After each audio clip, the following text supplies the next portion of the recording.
Bagi banyak orang tua, mengajak anak-anak beraktivitas di taman bermain seringkali menjadi perkara yang susah gampang. Orang tua ini harus pintar memilih wahana yang sesuai umur anaknya, serta ekstra waspada agar anak selalu aman. Menikmati hujan es, berperang bola salju, dan berseluncur. Ini dia keseruan anak-anak saat bermain di wahana salju Trans Studio Mall Cibubur. Wahana ini menjadi salah satu wahana ramah anak yang dibuka kembali setelah penyebaran COVID-19 di Jabodetabek melandai. Tak hanya wahana salju, arena balap go-kart juga tak kalah ramai. Meski harus dengan pendampingan orang tua, tapi antusiasme anak saat berpacu mobil menjadi pengalaman yang menyenangkan. Aku tadi main go-kart dan Pacific Rim. Dan ya seru aja, bagus. Pacific Rim-nya ya nggak terlalu bagus, tapi ya bagus saja. Dan go-kartnya itu yang paling bagus, aku suka banget. Berbagai persiapan biasa dilakukan orang tua sebelum mengajak anak ke taman bermain. Terutama edukasi untuk menjaga protokol kesehatan di tengah keramaian agar terhindar dari COVID-19 dan ancaman hepatitis misterius. Persiapannya nggak ada yang khusus sih, paling mereka makan dulu yang jelas sebelum berangkat, kayak gitu-gitu. Terus tidur cukup aja. Kalau antisipasi khusus karena kita sudah terbiasa sama corona ya, jadi hygiene itu udah jadi kayak wajib buat kita ya, gitu. Apalagi buat anak-anak. Jadi masker is a must, paling kayak hand sanitizer gitu sering-sering dipakai sama cuci tangan gitu aja sih. Orang tua juga harus pandai memilih wahana yang cocok dimainkan anak. Tinggi anak yang belum memenuhi syarat minimal sering menjadi kendala.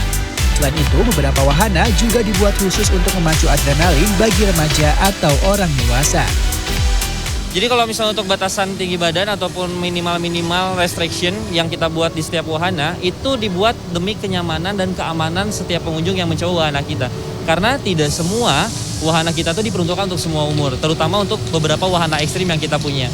Jadi itu dibuat agar semuanya bisa mendapatkan experience atau pengalaman, tapi dengan nyaman. Seperti itu. Tak hanya itu, orang tua juga perlu mengenalkan piranti keselamatan kepada anak. Seperti sepatu boots agar tak licin bermain di wahana salju, atau helm dan sabuk pengaman saat melaju di sirkuit go-kart. Satrio Adi, Andra Anhar, Depok, Jawa Barat. Ya, menuju endemi, kegiatan pariwisata memang mulai digiatkan kembali. Sejumlah pengelola lokasi wisata melakukan persiapan termasuk pengecekan dan perawatan sejumlah fasilitas. Terlebih selama pandemi tidak beroperasi.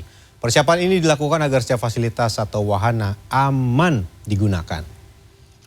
39 taman aktif di kota Surabaya dan ini memang menjadi jujukan warga Surabaya dan juga sekitarnya yang kalau bahasanya sekarang itu untuk healing atau berwisata. Taman-taman kota di kota Surabaya ini memang tidak hanya sebatas penghijauan, kemudian tempat untuk ekonomi, juga sosial budaya, namun juga ada wahana wisatanya, termasuk wahana wisata sisir Sungai Kalimas yang berada di Taman Prestasi ini. Dan sempat beberapa bulan ini tidak dibuka karena pandemi, persiapan, kemudian juga perawatan pun terus dilakukan. Pakai ini ya Mas? Iya. Jatuh. Bertajuk Wisata Air Kalimas Reborn, pemerintah kota Surabaya mulai membuka wahana susur sungai ini per 1 Juni 2022.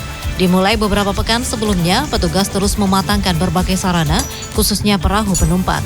Pemeriksaan detail mulai sambungan antar bagian, mesin hingga perlengkapan safety terus dicek. Maklum saja, wisata susur sungai ini sempat ditutup selama pandemi.